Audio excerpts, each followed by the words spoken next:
Olá, muito bem-vindos, muito bem-vindas a mais um programa Prova Final.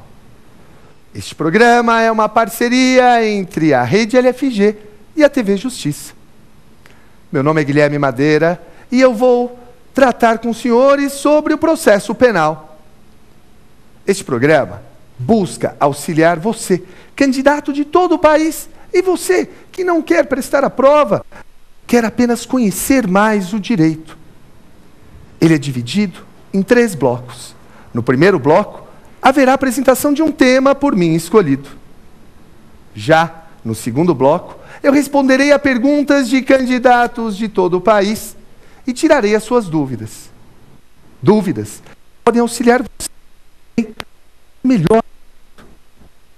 No terceiro bloco, falaremos e apresentaremos 2 provas, como devem ser respondidos esses testes. Vamos agora ao tema do dia. Júri.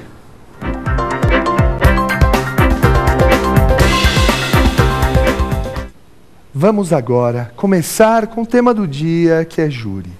Júri, que é das instituições, seguramente uma das mais fantásticas do processo penal. O júri é competente para julgar os crimes dolosos contra a vida. Tão somente eles e também os crimes conexos. Crimes dolosos contra a vida. Estamos falando do homicídio, do aborto, do auxílio à instigação ao suicídio e do infanticídio. Mas lembre-se, são tão somente os crimes dolosos. Crime culposo não é julgado pelo júri. E preste atenção num detalhe. Preste atenção que é muito importante. Porque além dos crimes dolosos contra a vida, também os jurados julgam os crimes conexos. Então vejam, imaginem que eu mate uma determinada pessoa e esconda o seu corpo. Ou que eu modifique a cena do crime. São 2 crimes aí. Eu tenho um homicídio e também tenho um crime, por exemplo, de ocultação de cadáver. Nesta situação, esses 2 delitos irão para o procedimento do júri. Também é importante pensar algo fundamental para que possamos adequadamente compreender todo o esquema procedimental do júri. O júri é composto de 2 fases. 2 fases. Na primeira fase, ele é presidido por um juiz togado. E esse juiz togado julga na primeira fase. Vamos explicar de maneira mais clara ainda isso. A primeira fase não tem condenação ou absolvição. O juiz tão somente decide se deve mandar o acusado para julgamento pelos jurados. Na primeira fase se decide isso.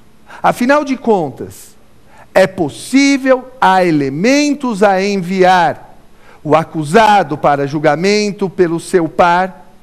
Sim, porque o jurado é um qualquer do povo, qualquer pessoa pode ser jurado. E na primeira fase o juiz decide isso. O juiz decide se poderá haver, se deverá haver julgamento pelos jurados. Na segunda fase, aí entra em jogo os jurados. Aí tem aquela coisa que a gente vê de filme americano, das pessoas no plenário do júri, presidido também por um juiz togado. Só que aí, na segunda fase, eu tenho 7 jurados, 7 pessoas, 7 vidas que decidirão o destino daquela única pessoa, que decidirão o destino do acusado. Esse é o esquema procedimental do júri. 2 fases.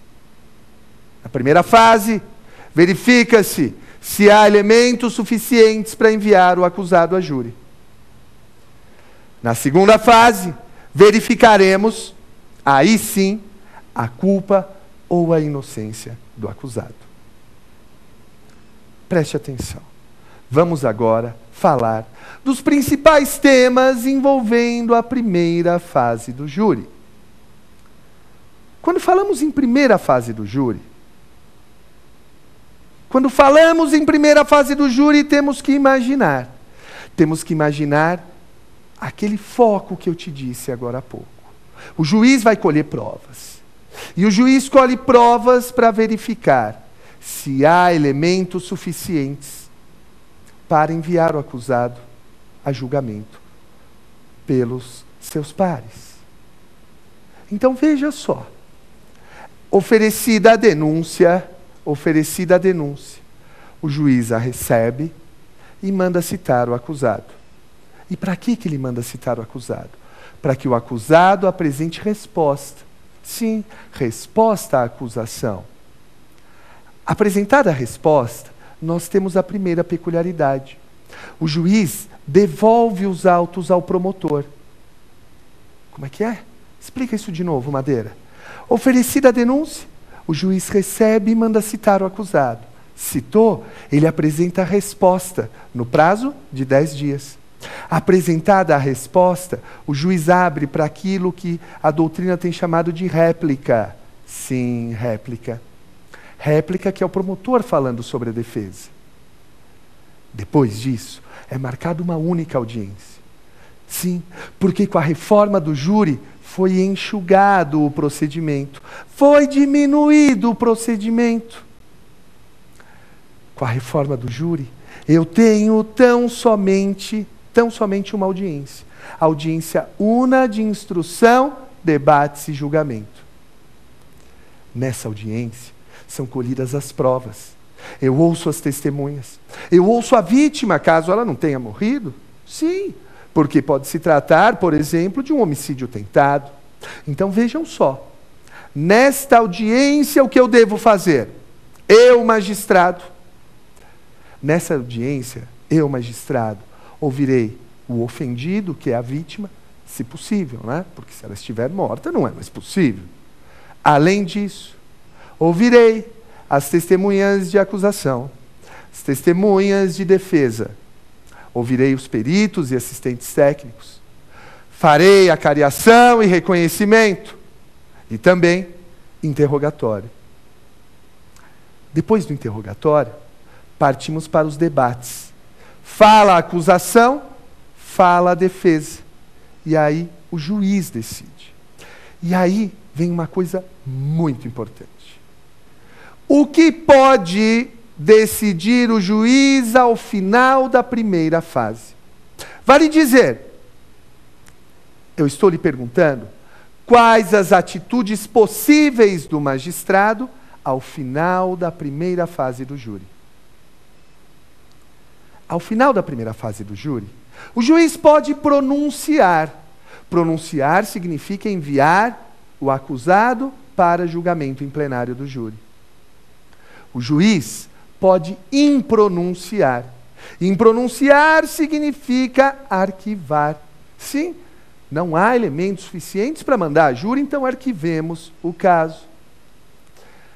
Na terceira possibilidade, o juiz pode se convencer que não é um crime doloso contra a vida. Vejam, eu dou um tiro em alguém, mas eu não quero matá-lo. Eu só quero assustá-lo. Esse tiro pega de raspão. O juiz pode olhar e, ante a prova dos autos, dizer: isso não é um crime doloso contra a vida. Isto é uma lesão corporal. Então, a terceira possibilidade é a desclassificação. E, em último caso, nós temos a chamada absolvição sumária. A absolvição sumária, como o nome diz, é uma verdadeira absolvição do acusado. Nós veremos